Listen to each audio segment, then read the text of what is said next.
ബിസ്മില്ലാഹിർ റഹ്മാനിർ റഹീം. നബി സല്ലല്ലാഹു അലൈഹി വസല്ലം പറഞ്ഞു, അവ്വലു മാ യുദ്ആ ഇലൽ ജന്നത്തിൽ ഹമ്മാദൂന ലില്ലാഹ്. ആദ്യമായി സ്വർഗത്തിലേക്ക് നയിക്കപ്പെടുന്നവർ അള്ളാഹുവിന് ഹംദ് പറഞ്ഞുകൊണ്ടിരിക്കുന്നവരാണ്. അല്ലദീന യഹ്മദുല്ലാഹ അലസ്സറാഇ വല്ലറാ. സന്തോഷവേളകളിലും പ്രയാസവേളകളിലും അള്ളാഹുവിനെ സ്തുതിച്ചുകൊണ്ടിരിക്കുന്ന, അവനിക്ക് ഹംദ് പറഞ്ഞുകൊണ്ടിരിക്കുന്നവർ ആണ് ആദ്യമായി സ്വർഗത്തിലേക്ക് നയിക്കപ്പെടുന്നവർ. തിരുവചനങ്ങളിൽ നമുക്ക് കാണാം, അള്ളാഹു ഒരടിമയെ ശുദ്ധീകരിക്കാൻ ഉദ്ദേശിച്ചാൽ സ്വബ്ബ അലൈഹിൽ ബലാ സ്വബ്ബ, അവനിൽ അള്ളാഹു പ്രയാസങ്ങൾ ഇട്ടുകൊണ്ടേയിരിക്കും. അവൻ യാ റബ്ബ് എന്ന് അള്ളാഹുവിനോട് പ്രാർത്ഥിച്ചു കൊണ്ടിരിക്കും. വീണ്ടും വീണ്ടും ഇങ്ങനെ പ്രാർത്ഥിക്കുമ്പോൾ മലക്കുകൾ പറയും, പരിചിതമായ ശബ്ദമാണല്ലോ ഇത്. അള്ളാഹു പറയും അടിമയോട്, ലബ്ബൈക അബ്ദി വസഅദൈക്, നിന്റെ ചോദ്യത്തിന് ഞാൻ ഉത്തരം ചെയ്യുന്നു. നീ എന്ത് ചോദിക്കുമ്പോഴും ഒന്നുകിൽ അത് നിനക്ക് നൽകും, അല്ലെങ്കിൽ ഒരു ഷർറ് നിന്നിൽ നിന്ന് തട്ടിമാറ്റും. അതുമല്ലെങ്കിൽ വദ്ദഖർതു ഇൻദി ലക മാ ഹുവ അഫ്ളല മിൻഹു, അതിനേക്കാൾ അഫ്ളലായ ഖൈറായ ഒന്ന് പരലോകത്തേക്ക് നിനക്ക് വേണ്ടി ഞാൻ മാറ്റിവെച്ചുകൊണ്ടിരിക്കും. ഫഇദാ കാന യൗമുൽ ഖിയാമ, അന്ത്യദിനം വരുമ്പോൾ നിസ്കാരവും മറ്റ് കർമ്മങ്ങളുമൊക്കെ നിർവഹിച്ചവർക്ക് അവരുടെ നന്മകൾ തൂക്കി അതിനുള്ള പ്രതിഫലം നൽകും.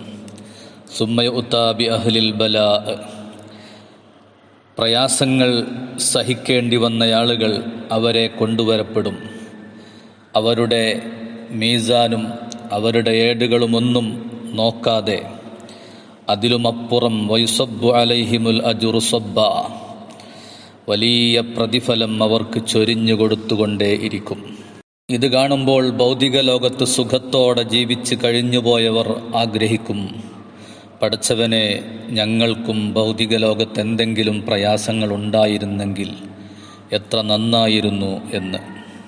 ഇതാണ് സൂറത്തു സുമറിലൂടെ അള്ളാഹു സൂചിപ്പിച്ചത്, ഇന്നമാ യുവഫസ്വാബിറൂന അജ്റഹും ബിഗൈരി ഹിസാബ്.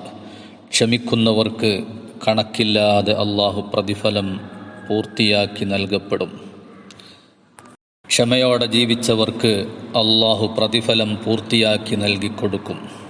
നമ്മുടെ ജീവിതത്തിൽ നാം കടന്നുപോകുന്ന സാഹചര്യം അത് സന്തോഷത്തിൻ്റേതാണെങ്കിലും പ്രയാസത്തിൻ്റേതാണെങ്കിലും അള്ളാഹുവിന് ശുക്ർ ചെയ്തുകൊണ്ട് ഹംദ് വർദ്ധിപ്പിച്ചുകൊണ്ട് ഇബാദത്തുകളിലായി കഴിഞ്ഞുകൂടുകയാണ് നമ്മുടെ കടമ.